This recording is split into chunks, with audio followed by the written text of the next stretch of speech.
It was the 3rd year of my marriage to my arch-nemesis. Once again, right in front of me, Julian brazenly brought up his latest fling. You know the campus queen from our university, right? She's prettier than you, and more talented. Isn't that infuriating? Not only is she delicate and graceful, but her voice is lovely too. I habitually retorted, you, a playboy? You think you deserve her? He playfully countered, what? Don't you think so? She practically threw herself into my arms last night and confessed her feelings. He wore a mocking expression, anticipating my reaction. Usually, at times like this, I would make a huge scene for days. This time, however, I didn't argue. I simply rose, my voice level. If that's how it is, then let's get a divorce. Perfect timing, actually. I found someone I like too. The crescent moon hung high, casting an unusual chill. This coldness slowly encroached upon the warmth rising from the dishes. No sooner had I spoken than the playful smirk on Julian's lips froze. After a moment, he processed my words and let out a scoff. He slumped lazily into the sofa, his long legs casually crossed. You're not jealous, are you? If you're trying to invent some fake person to annoy me, then I'm afraid you've lost. He suddenly leaned in, his gaze mockingly fixed on my eyes. Crying? Admitting you've fallen for me? If you just ask me, maybe if I'm in a good mood, I'll turn her down. My heart clenched, and I suppressed the sting in my eyes. It felt like being seen through by someone I knew well, a mortifying realization. I turned my head, avoiding his gaze, and retorted instinctively with sarcasm. She left you 3 years ago to go abroad, and now that she's back, you're practically a simp, fawning over her. Afraid people won't know you're her simp? Audrey. His raw nerve exposed, his eyes turned cold and deep like a dark pool, and he warned me through gritted teeth. A wine glass smashed onto the table with a jarring crash. The air instantly filled with an eerie, chilling silence. After a long silence, he seemed to think of something amusing and reined in his cold anger. He flashed that cynical, shallow smile. And what about you? What are you? My little side piece? He took a leisurely sip of wine, raising an eyebrow at me mockingly. My face went pale, my heart felt savagely squeezed by him, and the knuckles pressed against the table turned white from the force. We knew each other intimately, yet we despised each other equally. We knew each other's vulnerabilities and weaknesses best, and we knew precisely where to strike to inflict the most pain. I struggled to maintain a rigid expression, enunciating each word. So, let's get a divorce. You go find the one that got away, and I'll go find the one I truly desire. I won't stand in your way. The laziness in his demeanor was instantly replaced by a surge of fury. He shot to his feet, the chair scraping across the floor with a harsh shriek. His tall frame cast an oppressive shadow. What did you say? Say that again? I took a deep breath, meeting his gloomy eyes head-on. Are you deaf? Or do you not understand plain English? Do you want me to recommend a doctor for you? I said, we're getting a divorce. Divorce. Did you hear me clearly? His eyes were bloodshot, his chest heaving violently. You're nothing but thorns, and I'm the only one who can stand you. If you're jealous, just say so. Why is it so hard for you to just back down? A chill ran through me, and I let out a cold laugh. You're overthinking it. I genuinely have someone I like. Have you forgotten? Back in junior year, I told you that even if you were the last man on earth, I'd never like you. Julian laughed bitterly, his eyes filled with nothing but endless coldness and scorn. Fine, divorce then. I've never done anything to wrong you. You'd better not regret this. Don't come begging on your knees for me to remarry you then. I find it annoying. He stormed into the room, slamming the door shut with a thunderous bang. Numbly, I got up and began dumping the meticulously prepared dishes, one by one. Yes. He really hadn't done anything to wrong me. It was ironic, really. I should probably thank him for enduring his disdain to marry me. It was the height of summer when I was 7, and the air was a mix of dirt and grass. Julian and I, just 2 kids, were pushed together by our parents to play in the mud. He accidentally ruined the castle I had meticulously built, but I wasn't going to take that lying down. I grabbed him by the neck and dunked him into the mud pile. We wrestled into a tangle, bickering and fighting in the damp mud pit. He pulled apart my carefully styled braids, and I tore his custom-made suit shirt. Girls developed faster when we were kids, so he was practically pinned down and beaten by me. Ugly monster. Mud monster. Can't build castles, only destroy. Naya Naya. He was so mad his teeth were bared, his fists clenched. Crybaby. Stupid pig. Next time I'll definitely beat you. We had been at each other's throats since childhood. During those 3 years of high school, he shot up like a willow branch in spring, his jawline becoming sharp and defined. Leaning against the hallway wall, he exuded a lazy aloofness and an understated nobility. I couldn't stand it, so I kicked him. His perfectly styled pose instantly fell apart as he hopped on one foot, grimacing in pain. Hopping, he glared at me in annoyance. What was that for? You ruined my chances. I was completely unfazed, hands on my hips. What decent girl would ever fall for you? You're putting on airs, don't fool yourself. Because of that kick, his first romance fizzled out. He held a grudge, and when I wasn't looking, he secretly squeezed mustard into the chocolate I made for Daniel. That scared Daniel off too. We couldn't stand each other, and we went out of our way to sabotage each other's romantic interests. It was and until junior year that he developed a crush on Isabel, the campus queen. He proactively sought a truce with me, pestering me relentlessly under my dorm building. Audrey, I found true love this time. Please, cut me some slack. After this, I'll do whatever you ask. It was the first time he had ever bowed down to me. My expression stiffened, and I crumpled the love letter in my hand. Noticing my strange expression, he patted my shoulder with a cheeky grin. What? Have you fallen for me? Seems my charm hasn't faded. When I didn't immediately retort, his joking smile froze, and he put his hands together in a pleading gesture. Alright, don't tell me it's true, is it? Please don't like me. We're so familiar, the thought of us sharing a bed actually makes me sick. You could be stark naked in front of me, and I wouldn't even react. As if picturing something horrific, he exaggerated a shiver of disgust, even pulling back the hand he had on my shoulder. His words were like an ice pick, chipping away at my heart, making it bleed. I lowered my gaze. When I looked up again, my face was full of disdain. Who would like you? I'm not blind. Then who's that love letter for? He leaned in close to my ear again, impishly. His warm breath brushed my ear, a ticklish sensation. I swallowed, hastily replying, the campus heartthrob. Yes, the person I like is Daniel. He's the campus heartthrob. Way handsomer than you. I nodded, as if reassuring myself, becoming more convinced with each word. That's a relief. He chuckled, as if he'd just escaped danger. I don't like your type. Too headstrong, and foul-mouthed. My body stiffened, and my heart ached with a sharp, bitter pang. I opened my mouth, my eyes stinging with anger. I kicked him. Well, I don't like your type either. A useless playboy. Even if you were the last man on earth, I'd never fall for you. Alright. Good that you don't like me. We'll still be arch-nemeses for life. He laughed with relief, standing there and letting me kick him to vent my frustration. Ouch. You still hit so hard, he winced, frowning. When I wasn't paying attention, he snatched the crumpled and worn love letter from me. I'll deliver your love letter for you. Consider it a thank you for cutting me some slack. It was 3 years ago when my life took an unforeseen turn. Chloe, the true heir, was found, and I was revealed to be the mistaken daughter, switched at the hospital. Overnight, I reined in all my defiance, learning to please and obey. I wanted to hold on to this family, my home. The day Chloe returned, Eleanor held my hand and said earnestly, Audrey, it's just one more sister, nothing will change. I believed her. I tried my best to get along with my sister, to make her happy. But then, one night when I got up to use the restroom, I heard my sister sweet-talking Eleanor, her arms wrapped around her.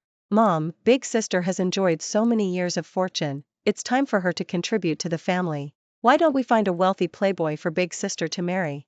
I've suffered so much, seeing her live so well just makes me feel terrible. I fled back to my room in a panic, afraid to hear the rest. I curled up in bed, repeatedly reassuring myself that Eleanor wouldn't do that to me. But the next day, at the banquet announcing Chloe's identity as the true heir, Eleanor pushed me in front of a balding, 40-something Mr. Robert. Audrey, Mr. Robert has substantial assets. You should get acquainted. The matchmaking intent was obvious. Mr. Robert's gaze was like a slimy snake, eerie and sticky, as he appraised me from head to toe. I felt uncomfortable, but I maintained a polite smile, searching for an excuse to escape. Yet, he brazenly reached out and wrapped an arm around my waist, his lecherous eyes lingering on my chest. I froze, covered in goosebumps. Behind me, William and Eleanor completely ignored the scene, smiling as they held Chloe's hand, introducing her to INF. Fluential people. A chill spread through my heart, and I finally gave up struggling, my body stiff as I poured him wine. The next second, my pale, trembling fingertips were firmly grasped by someone. I looked up, falling into Julian's playful, lazy eyes. His voice was languid, yet held an undeniable authority. No need to bother. If the Xiao family wants an arranged marriage, I'll marry her. Silence fell over the entire room. He coolly glanced at Mr. Roberts' stunned expression and pulled me into his embrace. As he held me, he didn't forget to sneer, "Your forced, businesslike smile is really ugly." That night, in front of the Xiao family, he promised long-term future collaborations between the Xia and Gu families, vowing never to wrong me. I felt completely dazed. I only remembered the faint scent of lemon and sea salt on him. Fresh and invigorating. Like a spring suddenly appearing in the desert, clear, thirst-quenching, and life-saving.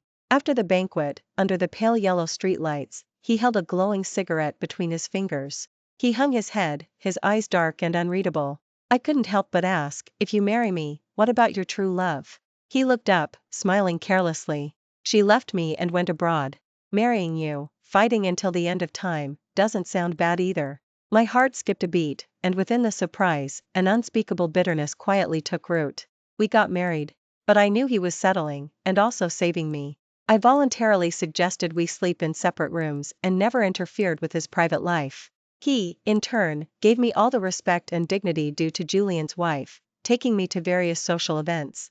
At home, we'd bicker and squabble, then afterwards, sit down and continue living our lives together. We argued while eating, argued while watching shows, and even argued while buying a new home. We'd criticize each other's taste, then work together to decorate it just the way we both wanted. Originally, we really could have muddled through life together, bickering and all. But now, Isabel had returned to the country. He came home later and later, and the woman by his side changed from me to her. He brought her up to me repeatedly, testing my reaction, overtly exposing the pretense of our marriage. Because of the stunning impression she made in junior year, he had waited for her for another 3 years. He would remember her every word, her every preference, even going as far as to spend a fortune on an expensive sapphire, just to win her smile. He would happily share with me the dreams and talents of another girl, openly revealing his affection for her. The night she left the country, he got wasted, holding a bottle, tears welling in his eyes as he collapsed at my feet. It was precisely because I had seen him truly love someone that I clearly understood his current lack of love. His tenderness, his youthful excitement, his unease and fear, all were stirred by that person. And his harsh words, sarcasm, mockery, and teasing, all the worst parts, were reserved for me. I numbly cleared away the last dish. Honey garlic shrimp, his favorite comfort food. Today, 3 years ago, was our official wedding day. It felt like I was the only one who remembered. Perhaps, from the very beginning, I shouldn't have remembered. With things having come to this, letting go proactively was also a dignified choice. I returned to my room, opening a hidden compartment in my wardrobe. Inside an old, yellowed, creased journal, I slowly wrote, July 10, 2028. I want to end this. Overwhelmed by a heavy sense of melancholy and exhaustion, I finally exhaled the pent-up emotions that had been lodged in my chest. I packed my bags overnight and asked Mia to pick me up. Before leaving, I glanced back at the still-closed bedroom door. My taut heart sank again. What was I hoping for? Hoping he would abandon his true love, the one that got away, overnight and turned to love me, his prickly arch-nemesis? I chew. Khaled self-deprecatingly and quietly left. Just as I got into the car, the sky began to drizzle. In the car, Mia watched me with concern. It's been over 10 years. Can you really bear to leave? My gaze faltered slightly. The passing scenery outside the car window blurred into fleeting silhouettes. After a long time, I finally said hoarsely, "There's nothing to bear." Mia sighed deeply. They say unrequited love is a personal battlefield, and you've been fighting for over a decade. Why don't you try telling him? What if he's fallen for you too? Why didn't I tell him? I looked at the myriad raindrops on the car window. I couldn't help but recall every "don't like me" he had ever said to me over the years. Playful, teasing, serious, mocking, all those different "don't like me" messages intertwined, forming the most vivid and stinging memories. My youthful affections, squabbles, and struggles became entangled. Finally, they were tightly bound by my sensitive pride and strangled in a forgotten corner. I shook my head, smiling with resignation. Forget it. I don't want it anymore. I want someone whose eyes are only for me. I want someone who would be happy and surprised by my affection. I just said it casually, but I didn't expect Mia to take it seriously. After a month of resting, she found me a blind date and, after much coaxing and convincing, insisted I meet him. Just think of it as meeting a new friend, a chance to relax. Come on, go. Before I left, she even winked at me conspiratorially. When I arrived at the agreed-upon mall, I froze at the sight of the person, my words coming out in a stammer. Daniel. Daniel? Daniel was wearing a well-tailored suit, his posture tall and elegant, his demeanor refined and outstanding. He smiled gently. Sorry, I didn't tell you beforehand. I shyly shook my head, inexplicably feeling a bit guilty as I remembered the embarrassing incident where I used him as a shield back in the day. I didn't know how Mia had found him, so I hastily explained about what happened back then. I paused awkwardly, unsure how to delicately put it. He saw through my embarrassment, softly interjecting, frowning in thought. Ah, so that letter was from you? It's a shame. Julian brought it to me, but it was completely soaked, so I couldn't read the contents. I breathed a silent sigh of relief. It wasn't anything important. He looked down at me, his eyes filled with warmth. Would you like to walk around with me? I nodded blankly, and we walked side by side through the mall. He was very considerate, always mindful of my feelings. When we reached the rooftop restaurant, I saw Julian through the glass. His lips were slightly turned up, his gaze focused intently on the person in front of him. Across from him sat Isabel in a white dress, and a elegantly dressed Chloe. Chloe's eyes were curved, her red lips moving as if sharing something amusing, making Isabel laugh continuously. Julian quietly watched them laugh, his eyes radiating warmth. All the blood in my body seemed to instantly freeze, my fingertips turning icy cold. So, in places I didn't know about, they had already become this close and familiar. Even though my sister had hurt me, he could smile so naturally and so unconcerned without any burden. I felt a bit disoriented, a wave of nausea rising in my heart. Before his gaze could shift to me, I grabbed Daniel's arm and walked away. I didn't want any further connection. But just as I stepped into the elevator, the slowly closing doors were forcefully yanked open. It was clearly him, having run after me, his anxious words punctuated by gasps. Audrey, where have you been all this time? I called you, but you didn't. Seeing standing beside me, his words halted. His eyes were slightly red, his voice hoarse and resentful. How dare you hold his hand? You're divorcing me for him? A surge of anger flared up instantly. I kicked his knee. Get lost. I don't want to see you. He hissed. In pain, his eyes growing even redder, but he wouldn't let go. Explain yourself, I'm not leaving. Do you really like him? Are you really going to divorce me? His voice grew hoarser with each word, tinged with endless grievance. I was so furious my head was spinning. How could he possibly feel aggrieved? I didn't care that we were in a public place anymore and started yelling at him, pointing at his nose. Yes.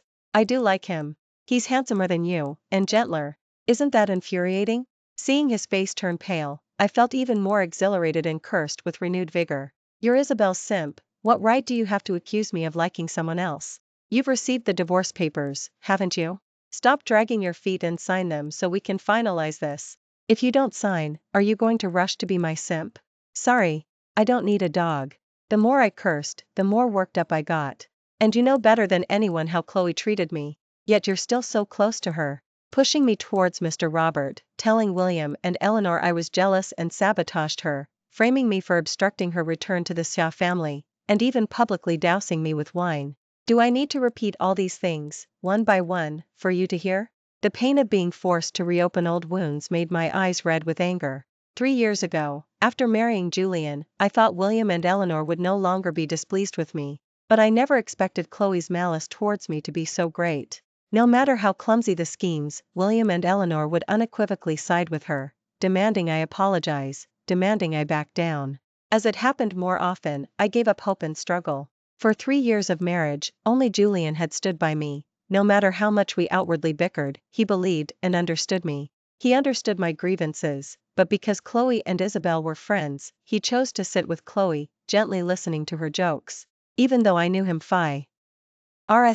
even though I had known him for over a decade, now he too had chosen to stand against me. I wiped away the wetness from my eyes, composed myself, and said coldly, all right, I've said my piece. You can leave now. Julian paused, then urgently explained, Chloe is the Xia family's daughter. Some matters between prominent families aren't easily severed. I gave him a cold look, not bothering to expose his self-deceptive excuse. His eyes red, he reached out to pull me, a rare panic in his demeanor. No, it's not like that. Everything's a mess, just let me explain. I wasn't in the mood to listen to his explanation. I forcefully pried his fingers off, pushed him out of the elevator, and quickly pressed the button to close the doors and leave. The elevator suddenly fell silent. After venting my anger, I remembered Daniel was still standing beside me, and I had just shamelessly used him as a shield again. I felt a bit guilty and secretly glanced at him. His handsome brow was deeply furrowed, his eyes filled with worry. I bit my lower lip, apologizing awkwardly. "I'm so sorry. I lost my composure. Everything I said just now." "I know, it's all right," he gently interrupted me. He looked at me kindly, yet his eyes held a fervent warmth that gently touched my heart, making it tremble slightly. He offered me a tissue, our fingertips brushing, carrying a faint warmth. His gaze flickered, then he quickly and discreetly withdrew his hand, his voice a little hoarse. "Let me drive you home." We had planned to eat at the rooftop restaurant, but Julian's interference had left me without the mood or energy. When we got to the car, he told me to wait inside. The cool air conditioning in the car helped me relax a little. Through the window, I saw him hurrying towards me, holding a strawberry ice cream sundae. When you're feeling down, a sweet sundae can cheer you up a lot. The sun was still hot, and a few beads of sweat dotted his forehead, his neat suit shirt now a little ink led from his run. My heart skipped a beat, and I took it, stunned. Whenever I was in a bad mood, I'd cheer myself up with a sundae, and it always had to be strawberry flavored. How did he know?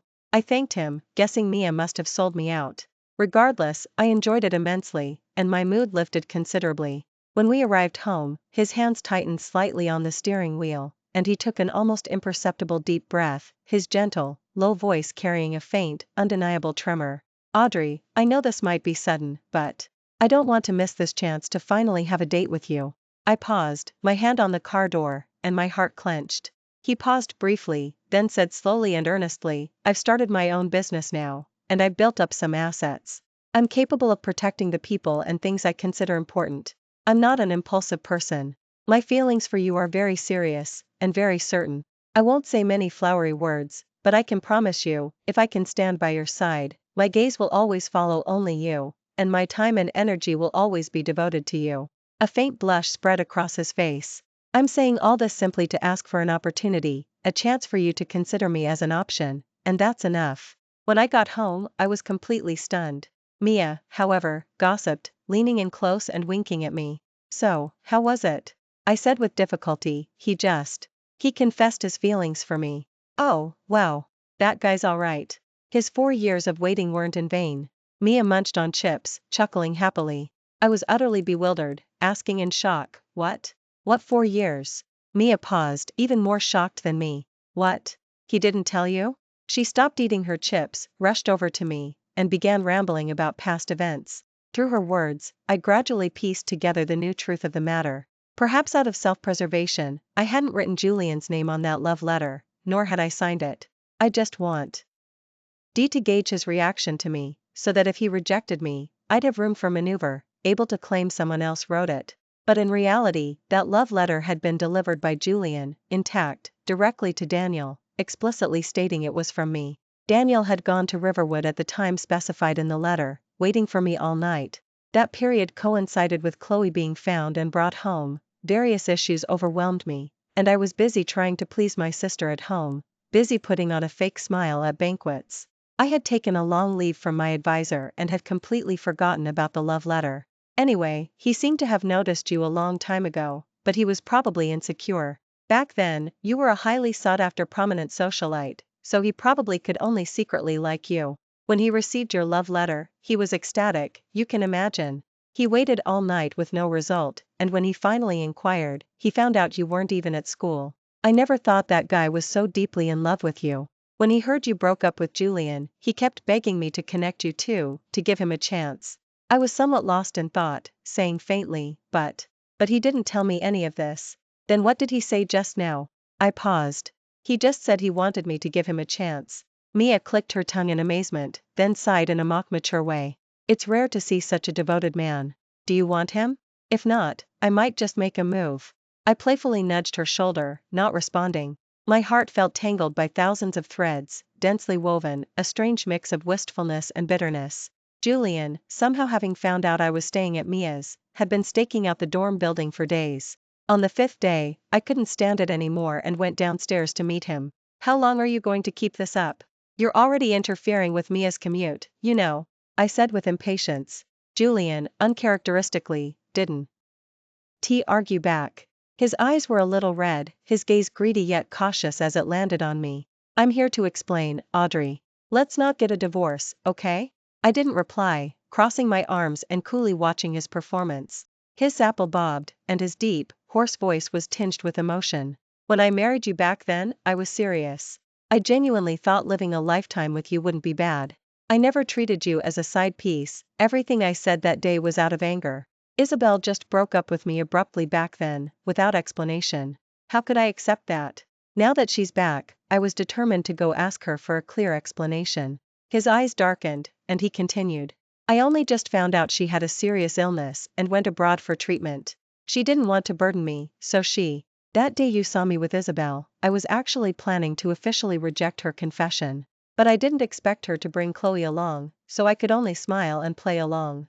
I let out a cold laugh, cutting him off, and said sarcastically, wow, what a touching love story. I support you not rejecting her, accepting her confession, and rekindling your true love. No, she's not my true love. He shook his head frantically, his slightly reddened eyes fixed on me. You are.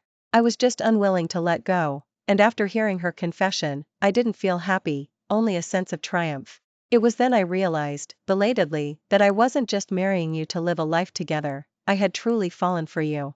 But we've been fighting for over 10 years, and barbed words just fly out of our mouths. I just. He blinked uncomfortably, unable to finish his sentence.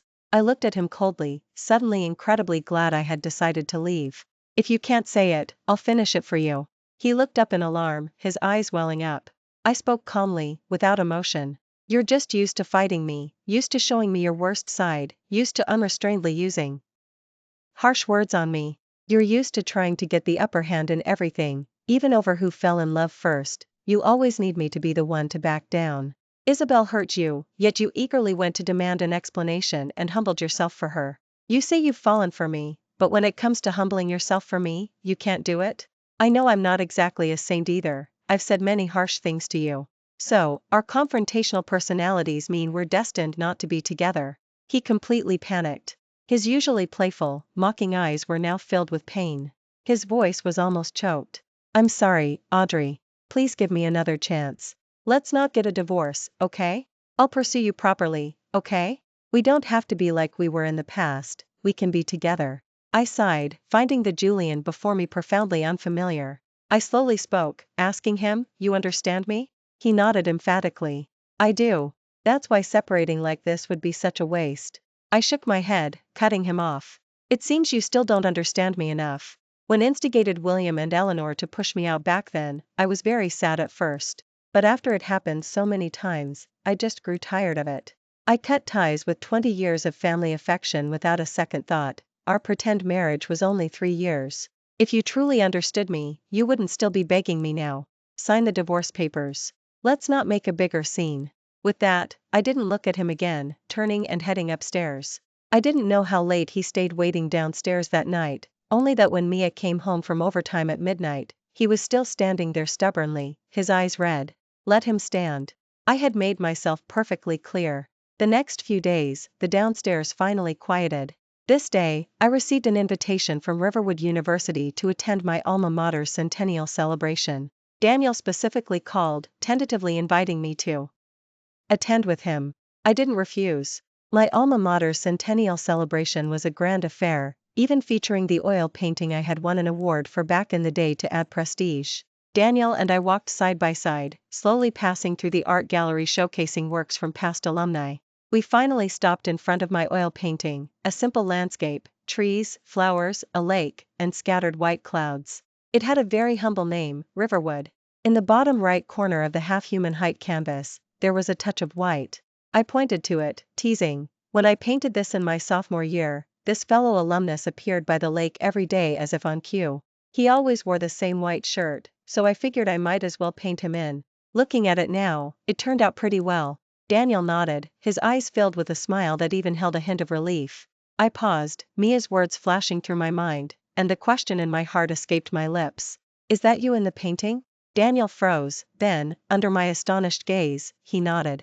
He hastily added, I'm not a pervert, and not a stalker.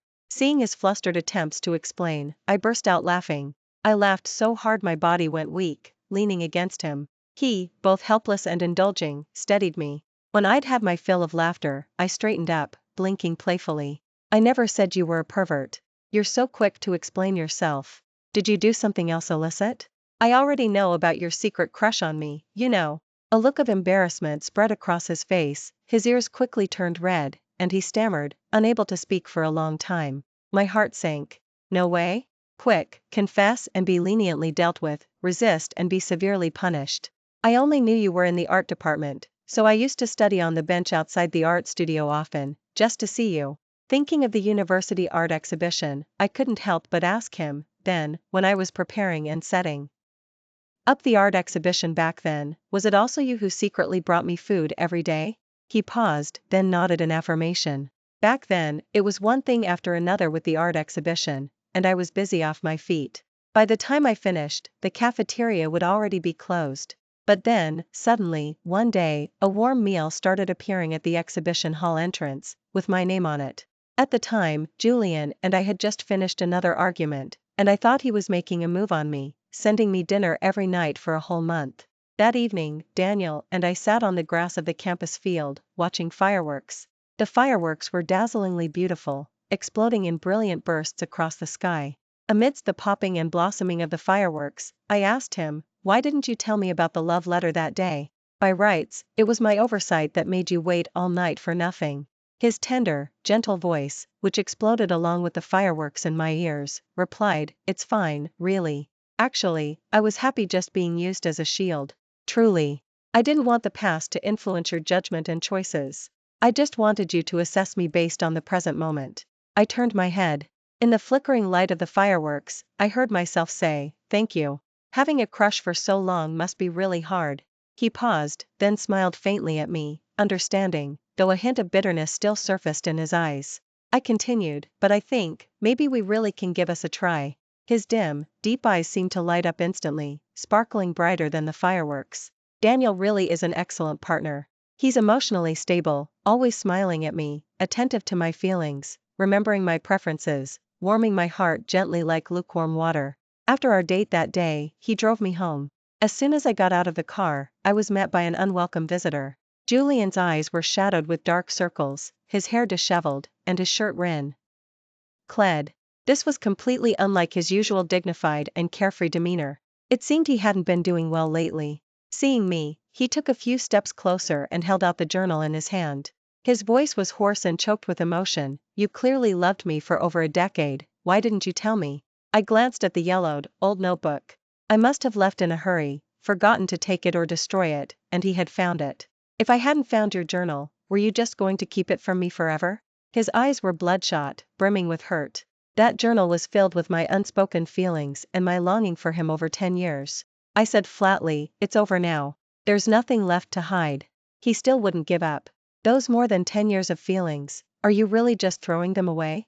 If's last words had been a reasoned explanation, this was now a desperate, humble plea. I thought for a moment and said calmly, "I just suddenly felt that if I kept loving you, I'd be neglecting myself too much. Although I know we'd bicker and fight, your words always highlighted my flaws, and during arguments, you'd always hit my sore spots.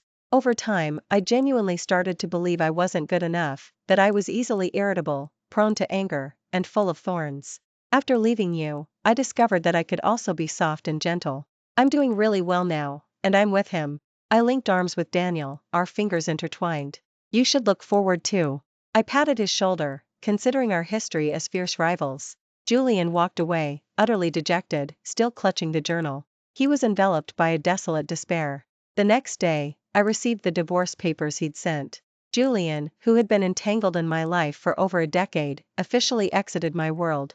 Late that night, Daniel tenderly caressed my hand, lowered his head for a fervent kiss, his eyes sparkling brightly. "Audrey, I'm so happy. Thank you for choosing me." A warm current rippled through the cold pond in my heart, spreading out in waves. "But, I'm also curious about another side of you." My face flushed. The next second, my lips were softly touched, tentatively, gently deepening.